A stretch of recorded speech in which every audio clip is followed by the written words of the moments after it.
මේ වීඩියෝ එක මට දාන්න හේතුනේ මේ මරික්කාර මේ දැන් මේ සිරසේ නිවුස් බල මම මේ ඉන්නේ නිවුස් බස්. ඒක හැමදාම බලනවා. මේ මරික්කාල් කියනවා මේ බූරුවන්ට තේරෙන්නේ නැද්ද? අනේ මන් දන්නේ මේ ජනතාව මේ බූරුව පිටිපස්සේ ඉන්න ජනතාවටයි මම මේ කියන්නේ. ඔයාලා පොඩ්ඩක් තේරුම් ගන්න මේ බූරුවන්ට තේරෙන්නේ නැද්ද කියලා. ඔයාලා තේරුම් අරගෙන මේ බූරුවන් අයින් කරන්න. ඊළඟ මැදින් වෙලාවේ ඡන්දයක්වත් දෙන්න එපා මුන්ට. මුන්ට තේරෙන්නේ නැහැ. මූ කියනවා දැන් අන්ත කුමාර කිව්වලු ඔක්කොම හොරුයි කියලා ඉන්නේ මේ හැම පක්ෂෙකම. හරි? කිව්වා තමයි. කිව්වා. හරි. ඇත්තනේ කියලා තියෙන බොරු නෙමෙයි. ඉතින් මරික්කාල් බොලා වගේ මේ හොරු ටිකක් ඉන්න තැනක හොඳ මිනිස්සු හිටියා. අර පොලිසියේ හොඳ මිනිස්සුත් ඉන්නවා නරක මිනිස්සුත් ඉන්නවා වගේ හොඳ මිනිස්සු හිටියා. නමුත් බොලාගේ පාලකයන්ගේ තියෙන දරදඬු පාලනය හන්දා ඒ මිනිස්සුන්ට කතා කරගන්න බැරුව ඒ මිනිස්සු ඉතින් පාඩුවේ හිටියා. හැබැයි ඒ දැන් ආණ්ඩුවට සහයෝගය දෙන මිනිස්සු හොරු නෙමෙයි. බොලා පට්ටපල් හොරු. ඒකනේ බොලාට උච්චර රිදෙන්නේ. බොලාට ඕන ගම තියෙන බලය ගන්න. අපරාධ මොකක්ද දන්නව 3න් 2ක බලය තියෙන හන්දා මේ මුන්ට බලය දුන්නා නම් හරි මුන් කරන හොරකම් නවත්තන්නේ නැහනේ. ජම්මේට වඩා පුරුදු ලොකුයිනේ. අඬ කුමාරට තිබුණේ එහෙම කරන්න.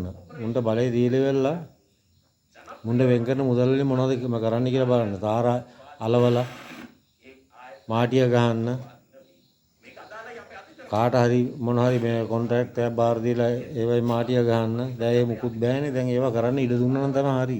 එතකොට අල්ලලා දාන්න පුළුවන් නේ සදාකල්ම ඉරේ.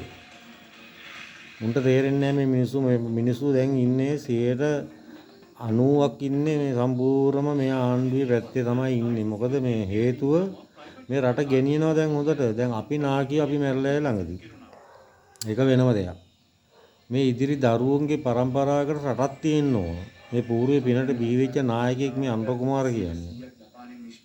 ඒ මනුස්සර නිකන් අපාස කරලා දෙයියන්ගෙන් දඬුවම් විඳින්න එපා. මොකද බොහොම ඉක්මනට ඔය කරපුවා මරික්කාල්ලත් ඉතින් කරපුවා ඇතිනේ. ඔය තොইলේ ඉස්සරහට පොඩ්ඩක් ඉන්න බය වෙන්න එපා.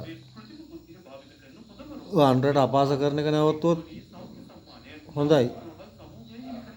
අන්ටරට අපාස කරන කම්මත් මොකද මම මේව අන්ටර කියලා කතා කරන්නේ ඒ මාසෙට අන්ටර කියලා කතා කළොත් කමන්නේ මොනවා කියලා කතා කළොත් ඒ මාසෙට කමන්නේ නැහැ. ඒ මාසෙ මේ දුප්පත් ගමක 88 89 ජීවිතේ බේරගෙන මට නම් හිතෙනවා මේ දුටුගැමුණු මහරජතුමා පහළ වෙලයි කියලා. ගෝඩට වැරදුනේ එතනනේ. ඊළ රුවන්වැලිසෑය ළඟ දේවරුන් දුනා කරලා පාපේ කරගැහුවා. දැන් ඕගොල්ලෝ දැන් මම මරික්කල්ගෙන් ආන්නේ ඕගොල්ලෝ හිටපු එක පක්ෂයක් කියන්නකෝ බලන්න. එක පක්ෂයක්. මොකද්ද? UMPද? ශ්‍රී ලංකාද? සජබේද? මොකේද? ජනතා විමුක්ති පෙරමුණ කියන්නේ තනි පක්ෂයක්. බොලා බං ඕ මුළු හැම පක්ෂකම හිටියනේ පොදු ජන එක්සත් පෙරමුණේ යාපාලනේ අම්මේ ඔය හැම එකම හිටියනේ. ඒකේ රහ තාම තියෙනව නේද? මොකද රහ උඩට මම බොක්කටම වැදිලා තියෙන්නේ. මම මේ බීලා කරලා කතා කරනනේ මම බොන්නේ නැහැ. මම හොඳ බෞද්ධයෙක්. මම පහන් පත්තු කරනවා දෙයියන්ට පහන් පත්තු කරනවා. නමුත් බොලා කතා කරන්නේ මේ මං මිනිසුන්ටයි මේ කතා කරන්නේ අපේ රටේ ජනතාවට. මේගොල්ලන්ට ලැබි ජනතාවට ගොඩක් කතා කරන්නේ. අනේ තේරුම් ගන්න ඕගොල්ලන්ගේ ළමයි ගැන ඉස්සරහ දරුවෝ ගැන හිතන්න මේ රට යනාත හොඳයි. ඒක හොඳට තේරුම් අරගන්න. මන් තියන්නම්. හැමෝටම බුදු සරණයි දෙයියන්ගේ පිටයි.